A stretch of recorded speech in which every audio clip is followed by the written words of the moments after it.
Paano ba mababasa yung tunay na pangalan ng Diyos? Tunay na pangalan ng Diyos? Opo. Natural, sa Biblia. Ano pong talata? Marami. Bibigyan kita isa, ha? 63:16 ng Isayas. Pakinggan mo, ha? Sapagkat ikaw ay aming Ama, bagaman hindi kami kinilala ni Abraham, at hindi kami kilala ng Israel. Ikaw, O Panginoon, ay aming Ama, na mula sa walang pasimula ay siya mong pangalan. Ayun. Yun ang pangalan niya, mula sa wala pang pasimula. Ikaw ay aming Ama. Thou art our Father, from everlasting is thy name. Mula sa walang pasimula ay siya mong pangalan. Yan ang tunay niyang pangalan, Ama. Ama. Kaya nga sabi ni Jesus nung pumarito siya sa lupa, kung mananalangin kayo manalangin kayo ganito. Ama namin na nasa langit ka, sambahin nawa ang pangalan mo. Alin pangalan yung sasambahin? Yung Ama. Kasi yun ang pangalan niya mula pa nang walang pasimula. Pakiulit mo nga kapatid na Melyon, dandahanin mo lang. Para ka hinahabol ng hapon eh. Sige. Sapagkat ikaw ay aming Ama, bagaman hindi kami kinilala ni Abraham, at hindi kami kilala ng Israel.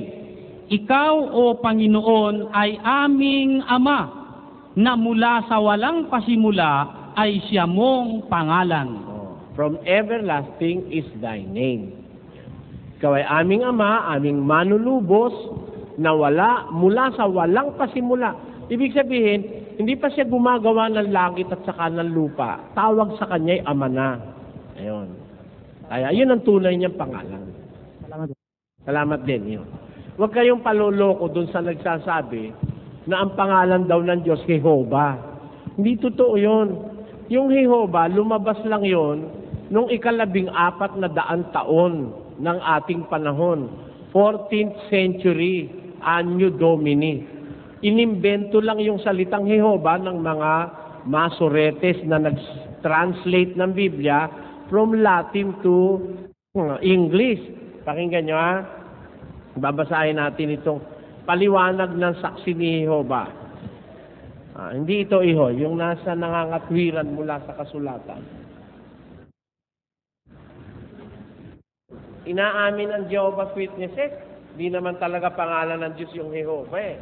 Kaya kung kailan lang lumitaw yun eh. Eto, dahil dito ay ginawa o binuo ng ilang makabago ang pangalang Jehovah na hindi kilala ng mga sinauna, maging mga Hudyo o Kristiyano man. Ano? Inaamin ng Jehovah's Witnesses sa kanilang libro na yung si Jehovah binuo ng ilang makabago na ito'y hindi kilala ng mga sinauna, maging Hudyo o mga Kristiyano man. Kailan daw lumitaw yung Jehovah? Ayon din dito sa kanilang libro, kung kailan lumitaw yan, babasahin ko. Ito ay libro rin ng saksi ni Jehovah, The New World Bible Translation Committee, February 5 o February 9, 1950, New York. Ang sabi rito, ganito. While inclining to view the pronunciation Yahweh as the more correct way, we have retained the form Jehovah because of people's familiarity with it since the 14th century. Kailan ho nag-umpisa yung salitang Jehovah? Mula nung 14 na siglo ng ating kasalukuyang panahon.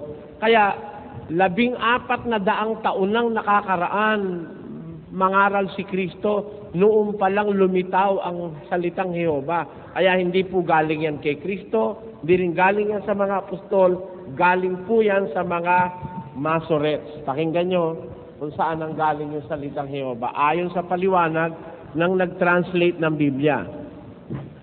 While it is almost, if not quite certain, that the name was originally pronounced Yahweh, this pronunciation was not indicated when the Masoretes added vowel signs to the consonantal Hebrew text.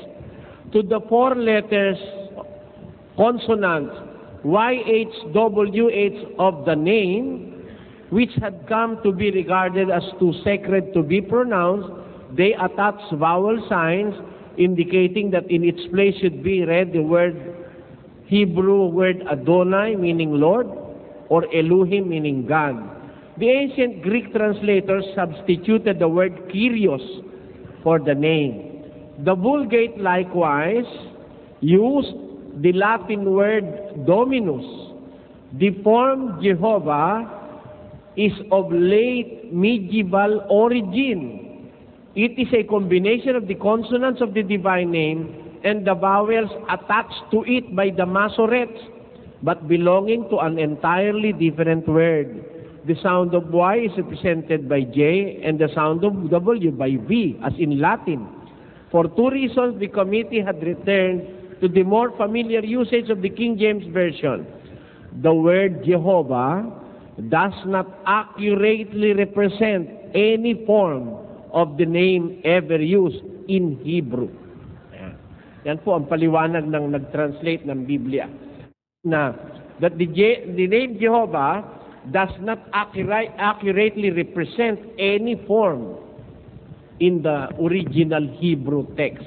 Kaya yung pong salitang Jehovah, yun po ay kapritsyo lang ng mga Masoretes. Hindi po yan ang original na pangalan ng Diyos. Kung Biblia atin tatanungin, maraming pangalan ng Diyos. Yung Diyos, pangalan yun eh. Yung banal, pangalan yun. Yung ako nga, pangalan niya yun. Marami siyang pangalan sa Biblia. Pero, ang pinaka-original niyang pangalan, yung nasa 63:16 ng Isaias, ang sabi, ikaw ay aming ama, mula nang walang pasimula ay siya mong pangalan.